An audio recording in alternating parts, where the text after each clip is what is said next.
विभाजन विभीषिका स्मृति दिवस पर सीएम योगी ने निकाली मौन पद यात्रा। कहा यह दिवस इतिहास का काला अध्याय, सत्ता के लालच में देश के टुकड़े किए गए। पीएम मोदी की विदेश नीति का मजाक उड़ाने पर राहुल गांधी को बीजेपी ने घेरा। जेपी नड्डा बोले, ऐसा विपक्ष का नेता देखना ही बाकी रह गया था। यह देश के लोकतंत्र का दुर्भाग्य है। चमोली टनल हादसे में 7 मजदूरों की मौत हुई। फंसे लोगों का किया जा रहा रेस्क्यू। हादसे की जगह पहुंचे उत्तराखंड सीएम धामी। पानी निकासी के लिए लगाए गए 4 पंप। रांची में छात्र प्रदर्शन का आज 21वां दिन। राज्य सरकार पर दबाव बनाने के लिए 15 अगस्त को तिरंगा रैली। 10 अगस्त के प्रदर्शन को लेकर हत्या की कोशिश के आरोप में दर्ज एफआईआर पर बीजेपी ने उठाए सवाल। 15 अगस्त से पहले दिल्ली और देश के अन्य हिस्सों में हाई अलर्ट। जबरदस्त सुरक्षा इंतजाम। तिरंगे की रोशनी से रंगे इंडिया गेट और राष्ट्रपति भवन।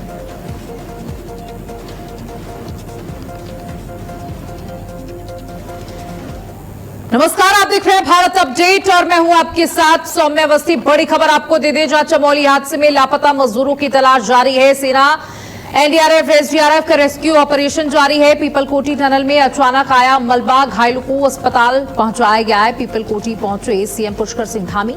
हादसे की जगह पहुंचे Uttarakhand CM Dhami. Rescue operation का जायजा लेंगे सीएम। पानी निकासी के लिए 4 पंप लगाए गए हैं। तो घायलों को अस्पताल पहुंचाया गया है। ये बड़ी जानकारी आपको दी थी, जहां सीएम पुष्कर सिंह धामी ने घटना स्थल का निरीक्षण भी किया है। तो देखिए, बहुत बड़ी घटना हुई चमोली में। अगर अभी तक के अपडेट की हम बात करें तो ये हादसा हुआ जिसमें 13 लोगों को सुरक्षित निकाल लिया गया था कल रात तक।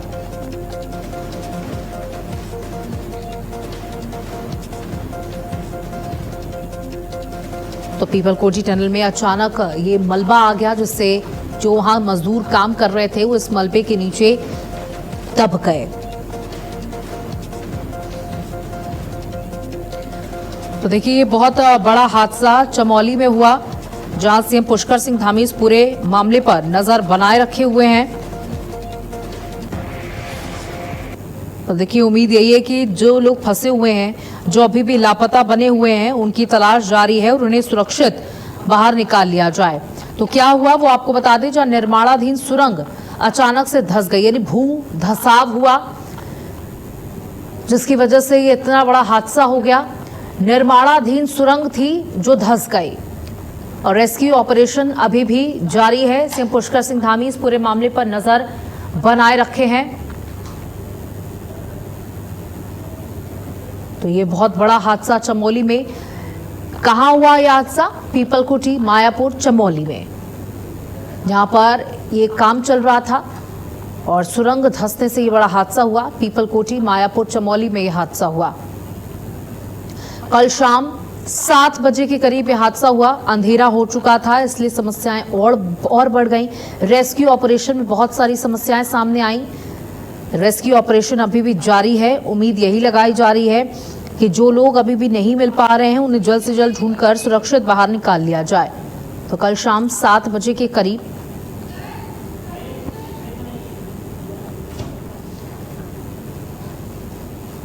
बता दें, कल शाम 7 बजे के करीब ये बड़ा हादसा हुआ है। पीपलकोटी, मायापुर, चमोली में यह हादसा हुआ है।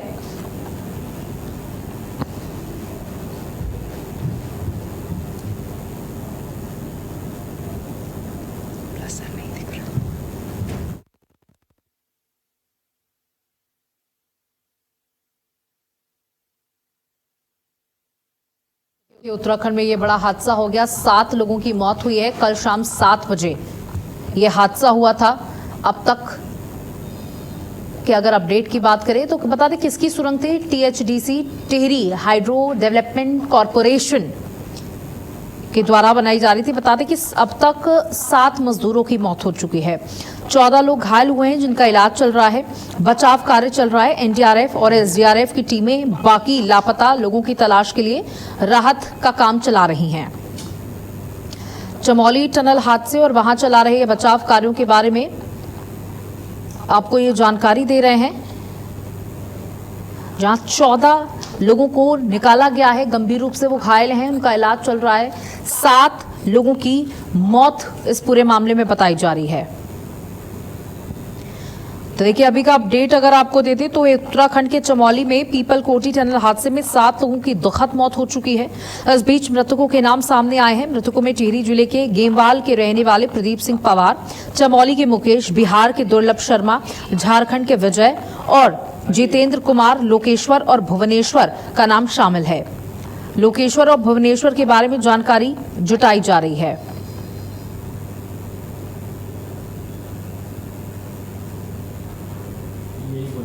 तो उत्तराखंड के चमोली जिले में एक जल विद्युत परियोजना स्थल पर निर्माणाधीन पीपलकोटी सुरंग में गुरुवार यानी 13 अगस्त को पानी और मलबा घुसने से 7 लोगों की मौत हो गई, जबकि 14 अन्य घायल हो गए। घायलों का इलाज किया जा रहा है।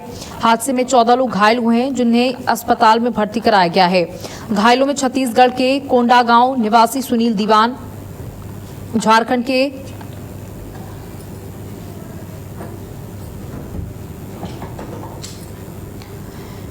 निवासी सुनील दीवान, झारखंड के हाविल गुड़िया, निस्तार भिंगरा, विनोद सावन, दीना बैगरा, खेला राम बिसरा, पंजाब के छिब्बा सिंह, यानी कुल मिलाकर अलग अलग राज्यों से मजदूर यहां पर काम कर रहे थे।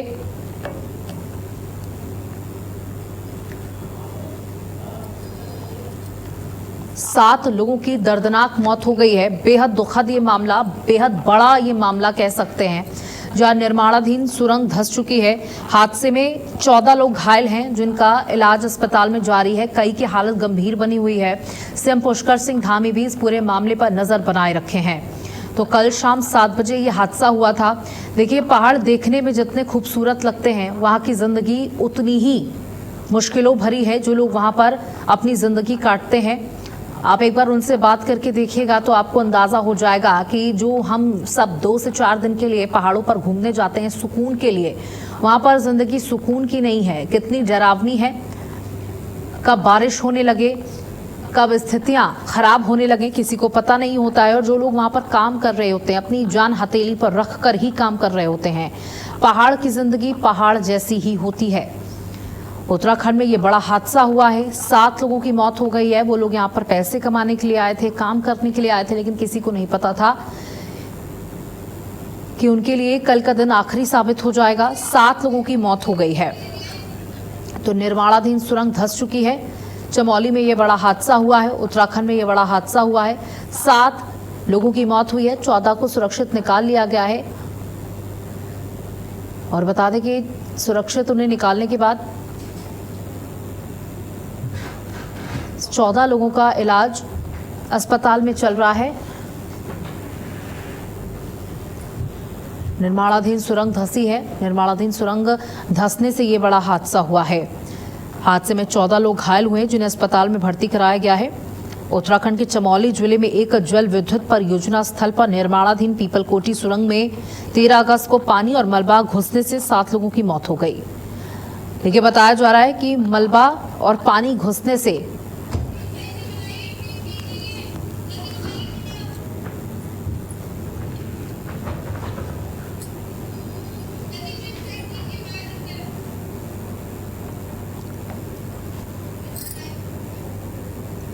तो निर्माणाधीन सुरंग धंसी है।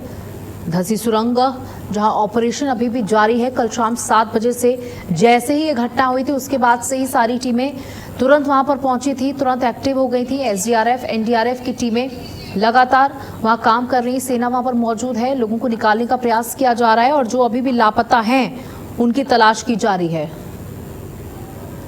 और हमारे साथ हमारी सहयोगी ब्यूरो चीफ स्मिता चौहान जुड़ चुकी हैं। स्मिता, देखिए, कल शाम 7 बजे ये हादसा हुआ था और अब तक 7 लोगों की मौत की खबर मिल पा रही है। अभी तक का क्या कुछ अपडेट? मैं आपको बता दें, कल देर शाम 7:05 पर चमोली के पीपलकोटी स्थित मायापुर में जो है ये हादसा हुआ है। आपको ये भी बता दें कि टीएसडीसी की ये टनल थी, जिसका निर्माणाधीन कार्य चल रहा था। और ये जो टनल है वो हाइड्रो प्रोजेक्ट को लेकर तैयार की जा रही थी। तो ये जब इसमें काम किया जा रहा था, तो अचानक से टनल के अंदर जो है मलबा और पानी जो है वो जमीन से कूदता है और इतनी भारी मात्रा में ये बाहर आता है कि वहां मौजूद जो मजदूर थे वो इसमें दब जाते हैं, इसका शिकार होते हैं। जो वहाँ मशीनें लगी थी वो वहां पर मलबे में पूरी ढक जाती है, जिसके बाद तेजी से जो है इस बात की सूचना बाहर पहुंचती है और तुरंत रेस्क्यू अभियान जो है वो शुरू किया जाता है। महज 1 घंटे के अंदर उस वक्त 13 से 16 लोगों को बाहर निकाल लिया जाता है। तब तक आंकड़ा सामने नहीं आता है कि आखिर इस टनल में कितने मजदूर फंसे हुए थे सौम्या, लेकिन जैसे जैसे वक्त बीतता जाता है वैसे वैसे बातें सामने आती हैं, चीजें सामने होती जाती हैं, लोगों को निकाला जाता है, मजदूरों को निकाला जाता है और तुरंत उन्हें गोपेश्वर अस्पताल में भर्ती कराया जाता है और उनका इलाज शुरू किया जाता है। जिसके बाद आंकड़ा सामने आता है कि 22 से 25 मजदूर जो है इस टनल में फंसे हुए हैं, जिन्हें निकालने का काम शुरू किया गया था। आपको ये भी बता दें कि भारी मलबा पानी होने की वजह से सौम्या यहाँ पर रेस्क्यू कार्य करना बहुत मुश्किल हो गया था, क्योंकि जो पानी और मलबा था वो लोगों के गले तक आ गया था। जो मशीनें थी वो पूरी तरह से मलबे में दबी हुई थी और उन मशीनों के नीचे जो थे वो मजदूर दबे हुए थे। तो आप सोचिए कितना भयानक वो मंजर था और कितना मुश्किल ये रेस्क्यू रहा है, जिसे अभी भी किया जा रहा है। रात 1:30 बजे तक की अगर हम बात करें सौम्या, तो कुल 19 लोगों को यहाँ से निकाल लिया गया था। जो ताजा जानकारी मिली थी उसमें 19 लोगों को बाहर निकाल लिया गया था, जिसमें से जो है 7 लोग जब अस्पताल पहुंचे थे तो उनकी मौत हो गई थी, डॉक्टरों ने उन्हें मृत घोषित कर दिया था। वहीं एक की हालत गंभीर थी, उसे श्रीनगर के बेस अस्पताल पहुंचाया गया था क्योंकि उसकी हालत बेहद गंभीर थी, जिसे तुरंत हायर सेंटर रेफर किया गया। और इसके अलावा अगर बात की जाए तो अन्यों को जो है गोपेश्वर में भर्ती किया गया है, जहां पर उनका इलाज किया जा रहा है। जबकि अगर अभी की हम बात करें तो अभी भी 6 लोग लापता बताए जा रहे हैं सौम्या, जिनकी तलाश लगातार एसडीआरएफ और एनडीआरएफ की टीमें कर रही हैं। और आज सुबह ही मुख्यमंत्री पुष्कर सिंह धामी खुद पीपलकोटी पहुंचे हैं। कल देर रात तक उन्होंने पूरे मामले पर अपनी नजर बनाए रखी थी। जो मजदूर बाहर निकले थे उनसे उन्होंने खुद फोन से बात की है, उनसे हालचाल जाना है। इसके बाद मुख्यमंत्री खुद वहां पहुंचे, उन्होंने टनल का निरीक्षण किया, पूरी जानकारी ली। साथ ही अब से कुछ ही देर पहले की बात आपको बता दें, जो ताजा जानकारी हमारे पास आई है कि मुख्यमंत्री खुद जिला अस्पताल पहुंचे, जहां पर उन्होंने घायलों का हालचाल जाना। साथ ही उनका वहां पर साफ कहना है कि जो भी दोषी है उसके खिलाफ सख्त कार्रवाई की जाएगी।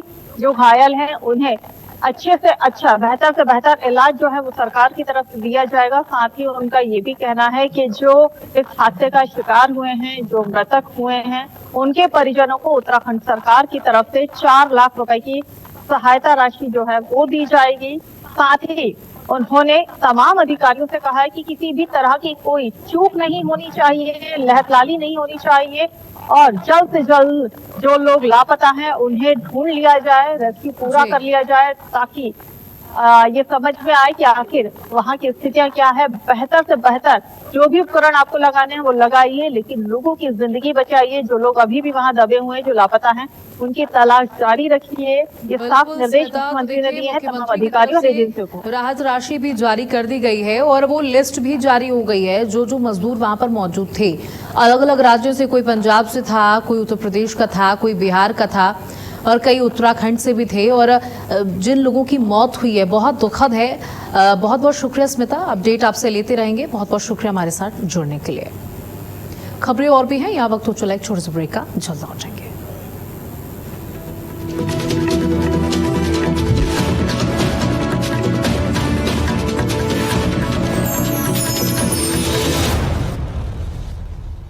खबरों की दुनिया में भारत अपडेट न्यूज चैनल की धमाकेदार एंट्री।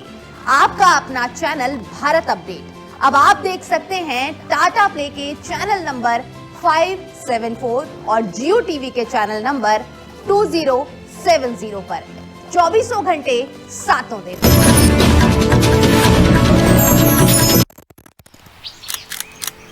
हमारी आन बान शान है तिरंगा, हर भारतवासी का अभिमान है तिरंगा। ये केवल 3 रंगों का ध्वज नहीं, बल्कि भारत की एकता, अखंडता, स्वाभिमान और संकल्प का प्रतीक है। देश प्रेम की इस भावना को अक्षुण्ण बनाए रखने की प्रतिज्ञा के साथ आज समूचा भारत तिरंगे के रंग में सराबोर है।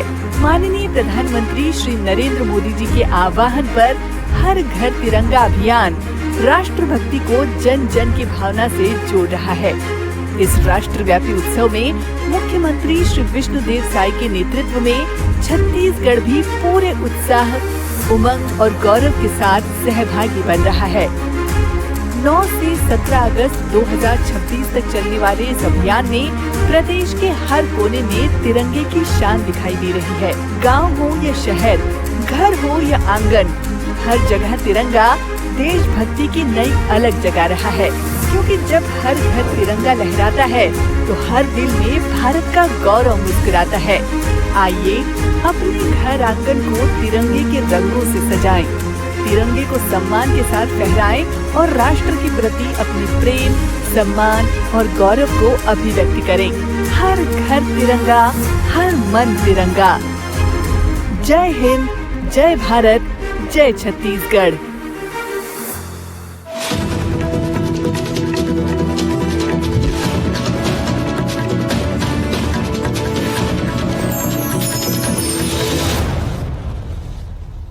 ब्रेक के बाद आपका स्वागत है और इसी बीच एक और बड़ी जुबान खबर दे दें आपको, जहां बीजेपी ने एक बार फिर से राहुल गांधी को घेरा है। पीएम की विदेश नीति का मजाक उड़ाने पर उठाए सवाल। ऐसा विपक्ष का नेता देखना बाकी रह गया था। जेपी नड्डा ने तंज कसते हुए कहा कि ये देश के लोकतंत्र का दुर्भाग्य है। कांग्रेस के लिए भी इससे दुखद क्या ही होगा। कांग्रेस के लिए भी इससे दुख का क्या विषय होगा। जेपी नड्डा ने राहुल गांधी को लेकर ये बड़ा तंज कसा है कांग्रेस पर। कांग्रेस के लिए इससे ज्यादा दुखद विषय क्या होगा, ऐसा ही विपक्ष का नेता देखना रह गया था। बता दें, कल राहुल गांधी ने जिस तरीके से प्रधानमंत्री नरेंद्र मोदी, गृह मंत्री अमित शाह को संबोधित किया, जिस तरीके की भाषा का इस्तेमाल किया, विदेश नीति का मजाक उड़ाया, उस पर आज भारतीय जनता पार्टी के तमाम नेताओं ने, वरिष्ठ नेताओं ने राहुल गांधी को जमकर घेरा है, कांग्रेस पार्टी को जमकर घेरा है।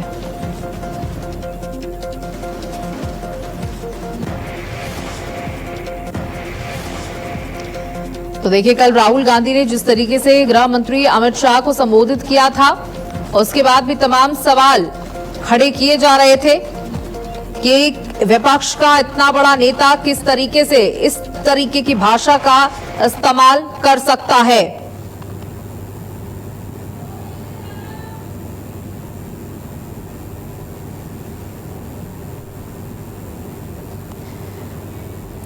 तो पीएम का मजाक घेरे राहुल गांधी। राहुल गांधी ने प्रधानमंत्री पर क्या बयान दिया, विदेश नीति गले मिलने पर घेरा। और अब बीजेपी का राहुल गांधी पर किस तरीके का हमला देखने को मिल रहा है। सियासी मर्यादा और भाषा पर सवाल खड़े किए जा रहे हैं। तो देखिए, ये आपकी स्क्रीन पर हम जेपी नड्डा का वो ट्वीट दिखा रहे हैं जिस पर उन्होंने राहुल गांधी को जमकर घेरा है और उन्होंने कहा है, ऐसा विपक्ष का नेता देखना ही बाकी रह गया था। ये देश के लोकतंत्र का दुर्भाग्य है। कांग्रेस के लिए भी इससे दुख का विषय होगा कि उन्हें राहुल गांधी को अपना नेता मानना पड़ रहा है। देखिए, राहुल गांधी ने जिस तरीके से विदेश नीति का मजाक उड़ाया, जिस तरीके से गृह मंत्री के लिए अपशब्दों का इस्तेमाल किया, सियासी मर्यादा कहीं ना कहीं वो भूल गए। अब राहुल गांधी इसको लेकर घिरे हुए हैं। देखिए, ये अगर हम पुराना रिकॉर्ड उठाकर देखें, जब जब कांग्रेस ने या राहुल गांधी ने प्रधानमंत्री नरेंद्र मोदी का मजाक उड़ाया है, उसका सीधा सीधा फायदा भारतीय जनता पार्टी को मिला है। जब कांग्रेस ने प्रधानमंत्री को चौकीदार कहकर बुलाया, तो चौकीदार का नारा प्रधानमंत्री ने ऐसा इस्तेमाल किया, ऐसे उस शब्द को इस तरीके से इस्तेमाल किया कि इस देश का बच्चा बच्चा अपनी प्रोफाइल पर मैं चौकीदार हूं जैसी डीपी लगाता हुआ नजर आया। और आज फिर कुछ ऐसी तस्वीरें सामने आई हैं जहां राहुल गांधी ने विदेश नीति का मजाक उड़ाया और सियासी भाषा जो होती है, जो मर्यादा होती है भाषा की, उसको तोड़ने का काम किया।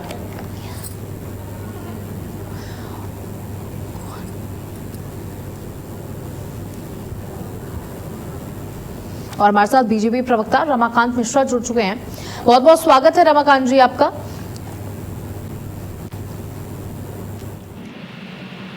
राहुल गांधी ने जिस तरीके की भाषा का कल इस्तेमाल किया, चाहे वो गृह मंत्री को लेकर के हो, चाहे वो प्रधानमंत्री का मजाक उड़ाना हो, चाहे विदेश नीति का मजाक उड़ाना हो, किस तरीके से देखते हैं आप? देखिए, राहुल गांधी जी का उन्होंने अपनी सीमाएं पार कर चुके हैं। मुझे नहीं लगता है जो कि एक लीडर ऑफ अपोजिशन को इस तरह का व्यवहार करना चाहिए। हम लोग अपने घर और समाज के भी जब हम नुमाइंदे होते हैं, जब रिप्रेजेंट करते हैं, तो कहीं ना कहीं हमारी मर्यादाएं होती है, लेकिन मर्यादा को लांघना और इस तरह से बात करना, प्रधानमंत्री के लिए शब्द का प्रयोग करना, आपने देखा जो कि गृह मंत्री के लिए क्या कहा, तो हर एक का एक मर्यादा होता है और मर्यादा जब आप लांघ जाते हैं तो मुझे लगता है जो कि लीडर ऑफ अपोजिशन को ये शोभा नहीं देता। मुझे लगता है जो कि देश की जनता जिस तरह से इन्होंने यहाँ पर उन्होंने मजाक उड़ाने का प्रयास किया है, मुझे लगता है जो कि देश की जनता भी इनका मजाक उड़ा रही है। खास करके 2014 के बाद जो हमने स्थितियां देखी है कांग्रेस की, उसमें हमने ये जरूर देखा है जो कि कांग्रेस की क्या स्थिति है। आप मिमिक्री करिए, गाली दीजिए, कोई फर्क नहीं पड़ता है, लेकिन जनता आपको कैसे मिमिक्री कराएगी ये आप जानते हैं 2014 के बाद से। मुझे लगता है कि लीडर ऑफ अपोजिशन को थोड़ा सा गंभीर होना चाहिए और अपनी मर्यादा का जरूर ध्यान रखना चाहिए। जी बिल्कुल, देखिए कल जिस तरीके से हमने देखा कि जब राहुल गांधी राष्ट्रीय अधिवेशन ऑफ मीडिया से बातचीत कर रहे थे, उस दौरान वो अचानक से स्टेज पर व्यक्ति के साथ गले मिलने लग गए। तो कहीं ना कहीं गले मिलने वाली जो शैली है, हक डिप्लोमेसी है, उसका भी मजाक उनके द्वारा उड़ाया गया। देखिए, इसमें जिस तरह से उन्होंने संदीप दीक्षित को गले लगाया, मैं वो वीडियो देखा था मैंने। मुझे लगता है जो कि अभी उसी तरह का वीडियो ट्रेंड कर रहा है जब इंदिरा गांधी जी को भी गले लगाया गया था। तो ये मुझे लगता है जो कि कहीं ना कहीं आप अपनी मर्यादा को तो जरूर देखें, क्योंकि हम देख रहे हैं जैसे इंदिरा गांधी जी को हम लोग अभी भी उनको उसी तरह से सम्मान करते हैं, क्योंकि वो देश की प्रधानमंत्री थी और हमें पता है जो कि हमारी मर्यादाएं क्या है। लेकिन आप मर्यादा को बिल्कुल लांघ रहे हैं और विदेश नीति के ऊपर में जिसको आप, मुझे लगता है देश की जनता आपको समझ रही है, विदेश नीति के बारे में आपको एबीसी नहीं पता, लेकिन उसके बावजूद भी आप जिस तरह से मिमिक्री कर रहे हैं, जिस तरह से आप टारगेट करने की कोशिश कर रहे हैं, तो मुझे लगता है जनता आपको टारगेट करेगी। 2014 से टारगेट कर ही रही है और आगे भी टारगेट करती रहेगी। मैं राहुल गांधी जी को एज एक देश की जनता के हिसाब से अगर मैं उनको सलाह देना चाहूंगा तो मैं कहूंगा जो कि देखिए, समाज में भी, परिवार में भी, देश के अंदर में भी हर जगह एक मर्यादाएं होती है, एक आपकी सीमाएं होती है। जब आप सीमा लांघ जाते हैं तो मुझे लगता है जो कि वो बिल्कुल आप खुद ही मजाक बनने के पात्र बन जाते हैं। तो मुझे लगता है जो कि लीडर ऑफ अपोजिशन को थोड़ा सा गंभीर होना चाहिए। बहुत शुक्रिया रमाकांत जी हमारे साथ जुड़ने के लिए, बात करने के लिए। वहीं ब्राह्मण समाज को मायावती का बड़ा संदेश, ब्राह्मणों को टिकट और सत्ता में भागीदारी का वादा।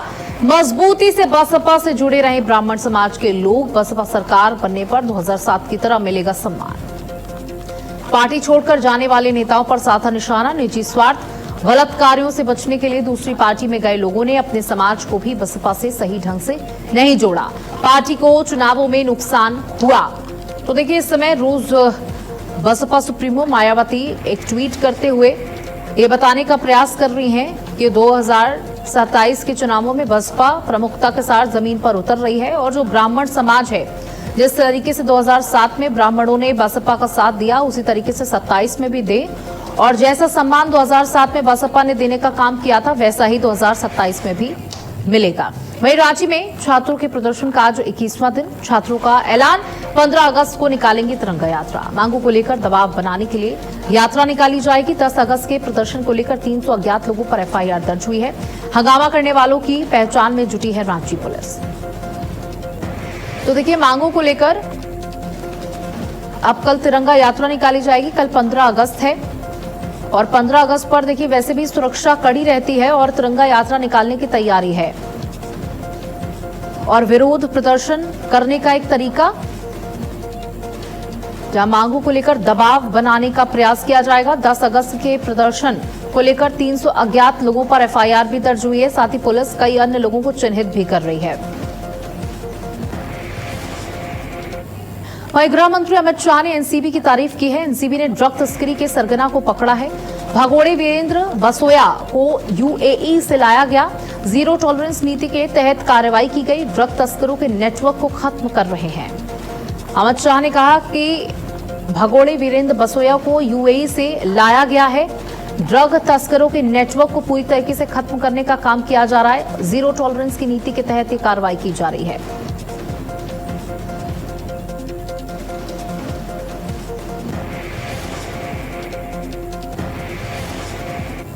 और इसी के साथ इस बुलेटिन में इतना ही। नमस्कार।